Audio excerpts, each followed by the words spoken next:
সিলেটের সীমান্তবর্তী কানাইঘাটে সুরমা নদীতে চলছে তীব্র ভাঙন। শুকনো মৌসুমেও ঝিঙ্গাবাড়ি ইউনিয়নের গাছবাড়িয়া বাজার, দলইমাটি, পাত্রমাটি, চৈলতাবাড়ি ও দর্জিমাটি সহ ৮ জায়গায় ভাঙন ব্যাপক।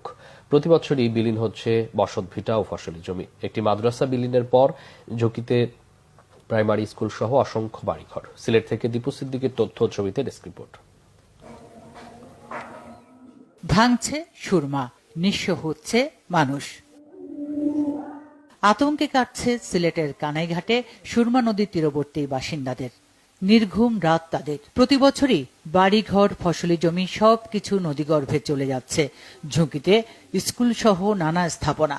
ভাঙনের তীব্রতায় বসতবাড়ি ছাড়তে শুরু করেছেন অনেকে।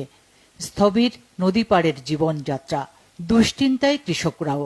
স্থানীয়রা বলছেন, সুরমা নদীর ভাঙন রোধে দ্রুত কার্যকর পদক্ষেপ না নিলে ক্ষতির পরিমাণ আরও বাড়বে। ব্লক দ্বারা পরিপূর্ণ করে এই আমার জিঙ্গাবাড়ি ইউনিয়নের এই ক্ষয়ক্ষতি থেকে রক্ষা করার জন্য আমি সরকারের প্রতি উদারত আহ্বান জানাচ্ছি। ভাঙ্গি ভাঙ্গি একবারে আইসে আমরা রসি মানা রায় তুইয়া হেললে ঘুমাই না ডরাইয়া খান্দিয়া রায় ফুয়াই।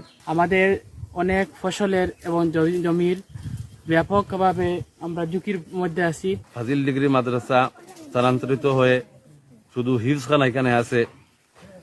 নদী ভাঙ্গনের কারণে আমাদের এই মাদ্রাসা বিলীন হওয়ার উপক্রম হচ্ছে। সুরমা কুশিয়ারার সমন্বিত পানি ব্যবস্থাপনা প্রকল্পের আওতায় এই এলাকার ভাঙ্গন রোধে পরিকল্পনা নেওয়া হয়েছে, জানিয়েছে পানি উন্নয়ন বোর্ড। সুরমা কুশিয়ারা নদীর সমন্বিত পানি ব্যবস্থাপনা প্রকল্প নামে একটি প্রকল্প আমরা তৈরি করছি।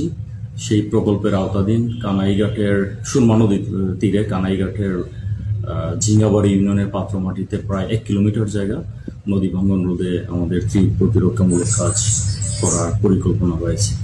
শুধু 1 কিলোমিটার নয়, পুরো ভাঙ্গন প্রবণ এলাকায় স্থায়ী ব্যবস্থা চায় স্থানীয়রা।